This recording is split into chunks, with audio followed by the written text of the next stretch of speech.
Assalamualaikum warahmatullahi wabarakatuh. Hai guys. Jadi kami dari kelompok 4 ingin memberikan vlog kami tuh tentang vlog pertempuran Surabaya. Nah, jadi kita memperkenalkan terlebih dahulu ya anggota-anggota yang terlibat dalam vlog tersebut. Nama saya Musa Erlangga sebagai tokoh latar belakangnya. Perkenalkan, nama saya Resminan Pamungkas sebagai awal kemerdekaan bangsa Indonesia. Nama saya Nugra Rizky sebagai kedatangan Jenderal Britania Raya. Perkenalkan, nama saya Nofri Abdul Syukur, saya menjelaskan materi tentang insiden Hotel Yamato. Perkenalkan, nama saya Mustafa Ramadan, saya menjelaskan tentang kematian Jenderal Malabi. Perkenalkan, nama saya Zidan Pratama Nugroho sebagai alur pertempuran 3 minggu di Surabaya. Perkenalkan, nama saya Panji Anugrah. Saya akan menjelaskan tokoh yang terlibat. Perkenalkan, nama saya Yohanes Putra Dugnawan. Di sini saya menjelaskan materi tentang dampak dan fun fact-nya. Udah kenal semua kan? Nah, selamat menyaksikan guys. Dadah. Bye.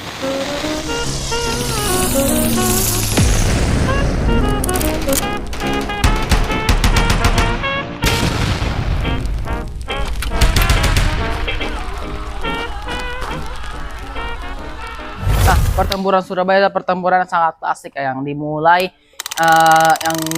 pada akhirnya Perang Dunia Kedua, di mana Jepang ini menyerah nih kepada tentara sekutu Amerika. Nah, itu pada tanggal 15 Agustus 1945 Jepang ini menyerah tanpa syarat ya kepada tentara Amerika. Nah, kenapa? Karena dijatuhkan bom atom nih sama Amerika pada tanggal 6 Agustus dan juga 9 Agustus 1945 di Hiroshima dan juga Nagasaki.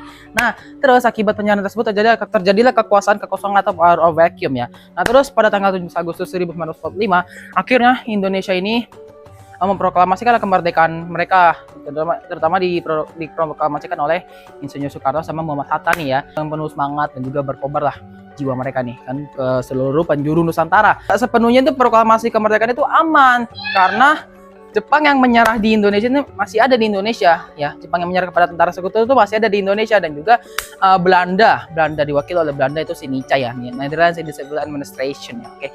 Nah, terus pada periode awal Agustus September 1945, nah kan si Jepang udah menyerah nih ya Jepang ini udah menyerah lah pokoknya, udah menyerah, dan jadi power of vacuum atau timbul kekosongan di mana suatu pemegang itu udah hilang kendali dengan syarat tertentu. Misalnya kayak si Jepang itu menyerah, jadi dia tuh nggak punya hak legitimasi lagi.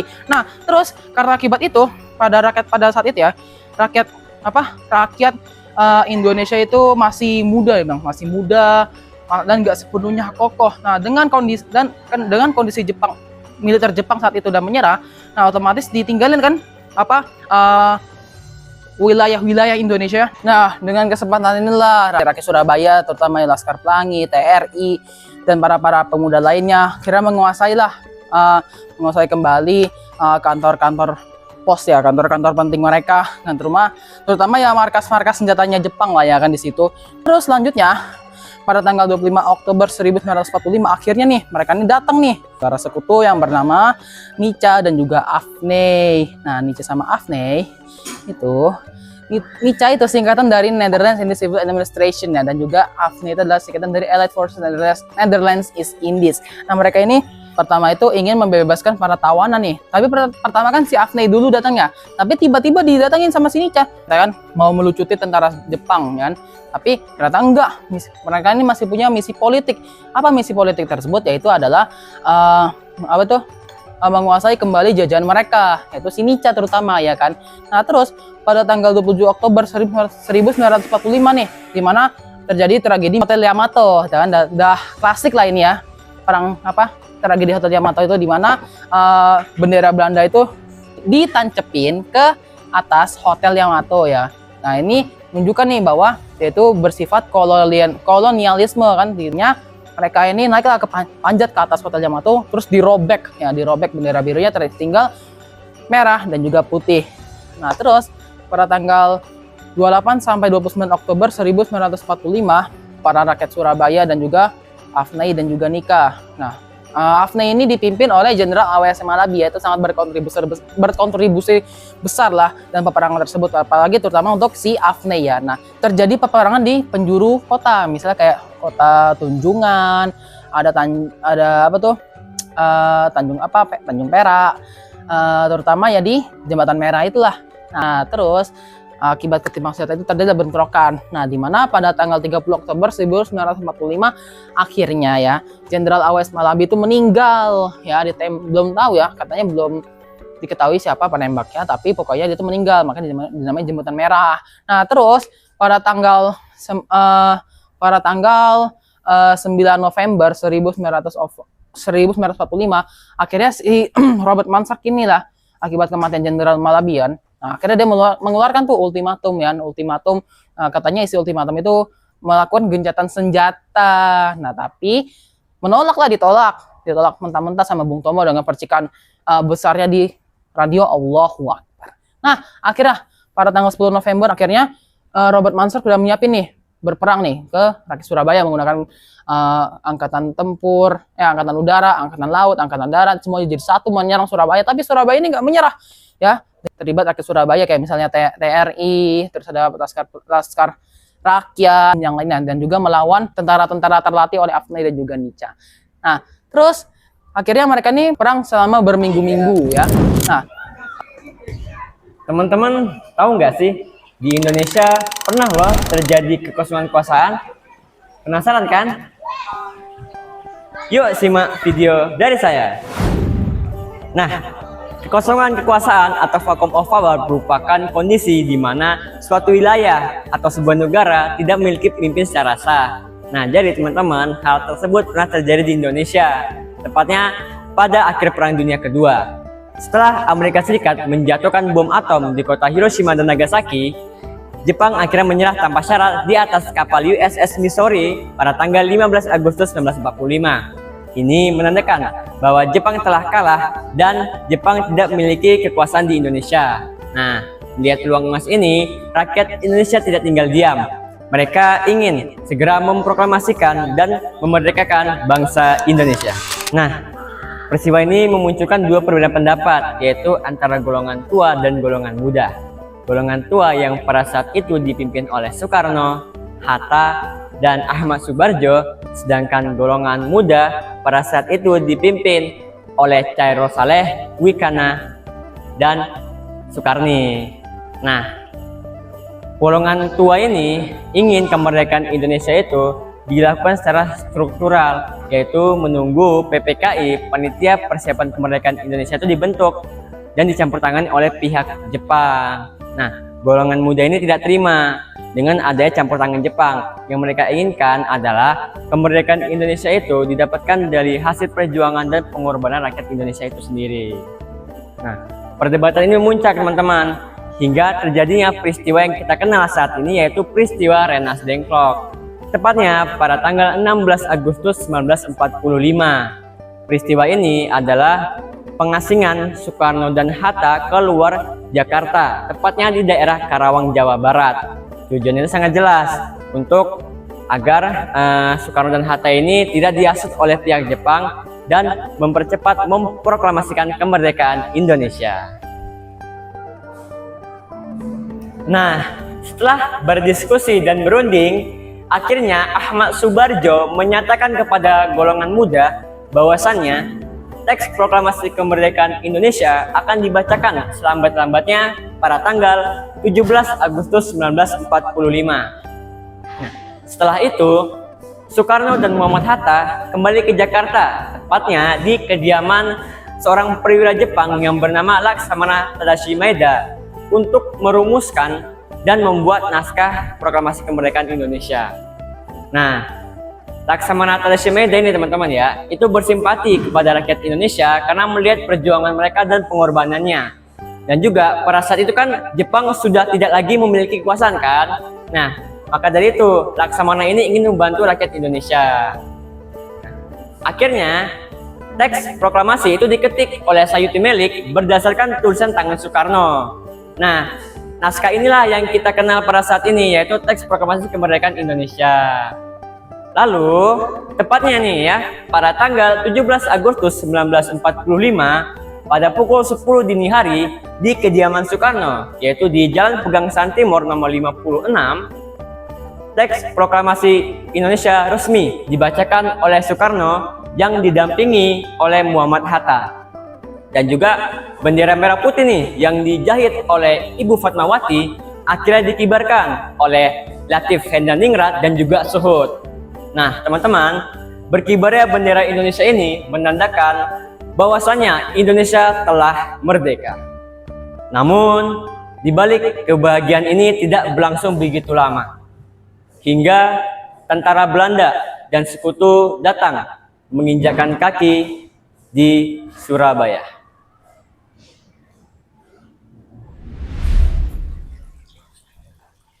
Guys, kalian tahu nggak sih kenapa tentara Britania Raya ini datang ke Indonesia, terutamanya itu di daerah Jawa. Nah, jadi pada tanggal 15 Agustus 1945, Indonesia telah memproklamasikan kemerdekaan Indonesia itu pada tanggal 17 Agustus 1945. Namun, Belanda ini berusaha menguasai Indonesia dengan sekutu-sekutunya, termasuk tentara Britania Raya yang dimaksud dengan AFNI. Jadi di sini saya akan menjelaskan tentang peristiwa atau insiden yang ada di Hotel Yamato. Nah, pertama-tama tanggal 31 Agustus 1945. Nah, pemerintah Republik Indonesia mengumumkan atau memerintahkan untuk seluruh Indonesia mengibarkan bendera merah putih.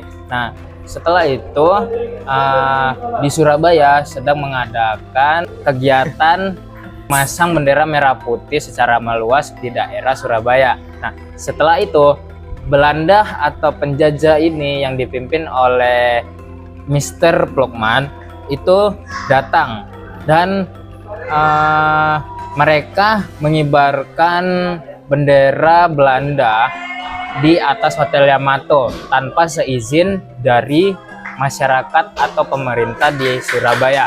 Nah, setelah itu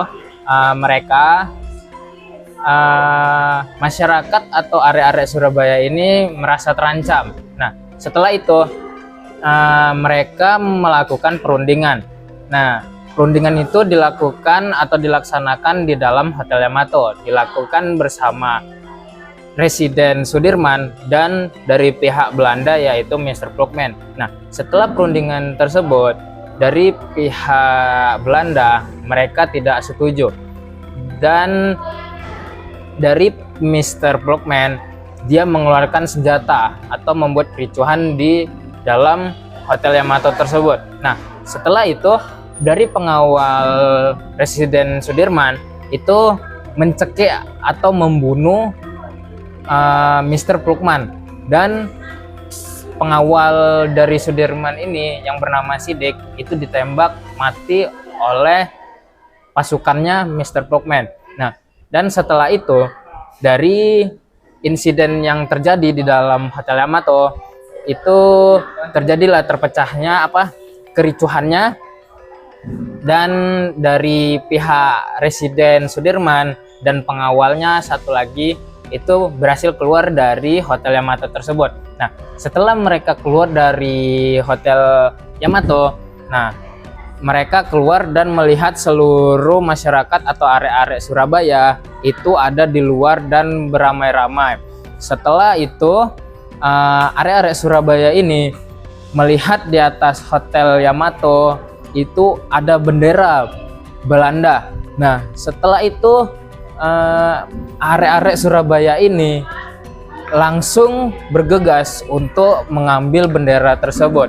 Nah, bendera tersebut warna apa yang dirobek mereka? Biru. Nah, betul. Nah, jadi mereka di atas Hotel Yamato mereka mengambil bendera Belanda dan terus merobek bendera warna birunya. Nah, setelah itu mereka mengembalikan lagi ke benderanya ke atas tiang dan digerek kembali, yaitu bendera merah dan putih. Nah, teman-teman, kalian tahu nggak sih kenapa Jenderal Malabi bisa tewas di Jembatan Merah di Surabaya? Jika kalian memang mau tahu, simak video dari saya ya.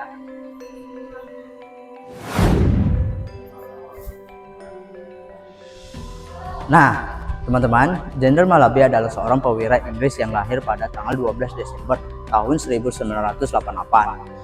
Jenderal Malabi awal datang ke Indonesia untuk melucuti senjata Jepang, namun terjadi kesalahpahaman dengan rakyat Indonesia. Pada tanggal 25 Oktober tahun 1945, pasukan sekutu mendarat di Surabaya yang dipimpin oleh Jenderal Malabi. Untuk tujuannya yaitu untuk melucuti senjata Jepang dan membebaskan tawanan. Pada tanggal 26 sampai 29 Oktober tahun 1945, situasi memburuk dikarenakan terjadi penyebaran pamflet ultimatum yang disebarin oleh Inggris. Ini membuat pihak Surabaya dianggap sebagai ancaman. Nah, menariknya teman-teman, pada tanggal 30 Oktober tahun 1945, sebuah insiden besar terjadi dan Jenderal Malabi ingin berusaha untuk meredakan situasi dan melakukan pertemuan dengan tokoh-tokoh Indonesia. Namun, pas di perjalanan di sekitar Jembatan Merah, Jenderal Malabi dan Kapten Robert Charles, yaitu ajudannya, di sekitar Jembatan Merah itu terjadi bentrokan yang sangat sengit dan mobil yang ditumpangi Jenderal Malabi pun meledak dan Jenderal Malabi dan ajudannya pun tewas. Nah guys, menariknya masih ada banyak perdebatan apakah Jenderal Malabi tewas karena tembakan dari pihak Indonesia atau karena lemparan granat secara tidak sengaja. Bagaimanapun, kematian Jenderal Malabi dan ajudannya itu membuat pihak Inggris murka dan Surabaya diancam untuk menyerahkan senjata kepada Inggris. Jika tidak diserahkan, Surabaya akan diserang habis-habisan dengan pihak Inggris. Nah, benar saja guys, pada tanggal 10 November tahun 1945 pemicuan akhir besar-besaran pada tanggal 10 November tahun 1945 yang seringkali kita kenal sebagai Hari Pahlawan. Nah, oke. Nah, pada minggu pertama yaitu terletak pada tanggal 10 sampai 15 November 1945. Nah, tentara-tentara Inggris ini udah mulai menyerang kota-kota di Surabaya. Serangannya itu sangat besar. Yang peperangan ini terjadi di 3 tempat, yaitu di Jembatan Merah, habis itu di Tanjung Perak, habis itu ada lagi di Darmo. Nah, lalu orang-orang Surabaya ini hanya dilengkapi oleh bambu runcing, habis itu dengan senjata yang udah dirampas dan bom-bom yang sudah dirakit. Nah, habis itu sebelum tanggal 15, pada tanggal 11 sampai 12 November 1945, orang-orang Inggris ini berencana untuk mengambil pasokan-pasokan yang dimiliki oleh orang Surabaya, yaitu terletak di bagian pelabuhan dan bagian jalur rel kereta api. Nah, habis itu lanjut pada minggu kedua yaitu time skipnya pada tanggal 16 sampai 22 November 1945. Pada saat itu semangat juang dari orang Surabaya ini membara. Nah, walaupun membara, orang Inggris ini pun malah menambah pasukan-pasukannya. Nah, disitulah letaknya kota-kota di Surabaya ini udah mulai runtuh, desa-desa udah mulai jatuh. Nah, karena tempat itu dijadikan sebagai pertempuran jarak dekat. Nah, pertempuran jarak dekat ini, mereka ini seperti menghancurkannya dari dekat gitu. Intinya sampai banyak rumah korban yang terkena dampaknya. Nah, lalu time skip lagi pada minggu terakhir yaitu minggu ketiga. Nah, di minggu ketiga ini orang-orang Surabaya itu udah mulai berkurang, udah mulai sedikit gitu kan. Karena apa? Karena orang Inggris ini mereka itu udah menambah pasukan-pasukannya. Lalu mereka itu dipukul paksa oleh orang Inggris. Orang Inggris ini karena menggunakan cara bakar habis. Nah, bakar habis ini apa? Bakar habis ini yaitu seperti dibunuh semua orang yang ada di satu tempat lalu ditempati. Nah, karena ditempati inilah orang-orang di Surabaya ini banyak terjadi korbannya. Walaupun banyak korbannya, tetap semangat juang ini tetap membara. Jadi mereka tuh belum, dalam artian belum menyerah, tapi mereka tuh masih ada di lain waktu untuk menyerang kembali. Mereka tuh jadinya orang Surabaya ini pada pisah semua di daerah-daerah di Jawa Timur. Nah, kalau kita bahas tentang perang Surabaya, sebenarnya ada dua pihak nih yang terlibat, pihak Inggris dan pihak Indonesia. Nah, kita akan bahas dari pihak Indonesia dulu ya. Nah, waktu itu ada nih tokoh penting yang berasal dari Indonesia. Namanya itu Ari Suherjo. Dia ini adalah gubernur pertama di Jawa Timur. Nah, pada tanggal 25 Oktober 1945, dia ngeluarin ultimatum nih untuk menolak permintaan sekutu yang nyuruh kita untuk nyerahkan senjata. Wah, keren kan? Terus ada yang paling bikin semangat berkobar itu adalah Bung Tomo. Nah, pasti kalian nggak asing sama Bung Tomo ini. Pasti kalian pernah dengar suaranya yang teriak-teriak saat pidato. Nah, pidatonya ini berhasil membangkitkan jiwa arek-arek Surabaya. Ada yang tahu nggak sih semboyan khasnya Bung Tomo? Nah, semboyan khasnya Bung Tomo itu adalah merdeka atau mati. Nah, kemudian ada Mustopo. Nah, Mustopo ini dulunya adalah seorang dokter gigi loh. Tapi jangan salah, dokter gigi bukan sembarang dokter gigi. Beliau malah jadi komandan yang menyusun strategi pertahanan di Surabaya. Selanjutnya ada Mangundiprojo. Tugasnya Mangundiprojo ini adalah mengatur seluruh pasukan TKR di Surabaya. Jadi bisa dibilang si Mangundiprojo ini adalah otaknya pasukan TKR di Surabaya. Kemudian ada Sungkono. Beliau ini adalah orang yang mengatur atau mengkoordinasi pertempuran di sektor-sektor penting. Nah, dan ada juga Muhammad Yasin. Beliau adalah komandan polisi istimewa. Jadi, tugas polisi waktu itu nggak cuma jaga lalu lintas ya, tapi juga ikut turun langsung mengangkat senjata. Nah, selanjutnya ada Haryo Jono Sewojo. Sama tugasnya sama yang tadi. Beliau ikut mengkoordinasi pertempuran di sektor-sektor penting. Dan jangan lupa ada Job Waro, mantan perwira KNIL. Alih-alih ikut Belanda, beliau malah belot ke pihak Indonesia. Wah, keren kan? Yang dulunya bagian dari Belanda, sekarang jadi pembela rakyat. Nah, itu tadi dari pihak Indonesia. Sekarang kita lanjut ke pihak Inggris. Yang pertama turun itu adalah Letnan Jenderal AWS Malabi. Dia datang tuh buat negosiasi. Katanya sih mau damai. Tapi dia minta rakyat Surabaya untuk nyerahin senjata. Ya nggak diterima lah sama rakyat Surabaya. Dan akhirnya Malabi tewas di Jembatan Merah pada 30 Oktober 1945. Itu tuh jadi titik balik semuanya. Nah, setelah Malabi tewas, yang gantiin dia itu adalah Mayor Jenderal Robert Manser. Nah, beda banget nih sama si Malabi. Kalau Malabi mainnya masih agak halus. Si Manser ini mainnya langsung tancap gas. Dia menyerbu Surabaya pada 10 November 1945. Tentara Inggris pada saat itu menggunakan pesawat tempur, tank, senjata modern, semuanya dikerahin. Tapi tahu nggak? Rakyat Surabaya nggak gentar sama sekali. Pasukan yang terdiri dari TKR, Laskar Hizbullah, Polisi Istimewa, sampai rakyat sipil pun ikut turun langsung untuk mempertahankan Surabaya dari sekutu. Nah, makanya 10 November kita kenang sebagai Hari Pahlawan. Sebenarnya, ribuan orang rela berkorban demi satu kata, yaitu merdeka. Selanjutnya di sini saya akan menjelaskan dampak nasional dan politik. Nah, pertempuran Surabaya ini tuh menjadi simbol yang sangat penting di dalam sejarah kita. Dari pertempuran ini tuh bikin nasionalisme rakyat itu jadi makin kuat. Nah, bahkan banyak pejuang-pejuang datang dari berbagai daerah seperti Aceh, Palembang, Jawa, Bandung, dan masih banyak yang lainnya. Nah, bayangin nih, Indonesia ini tuh cuman pakai senjata bambu runcing.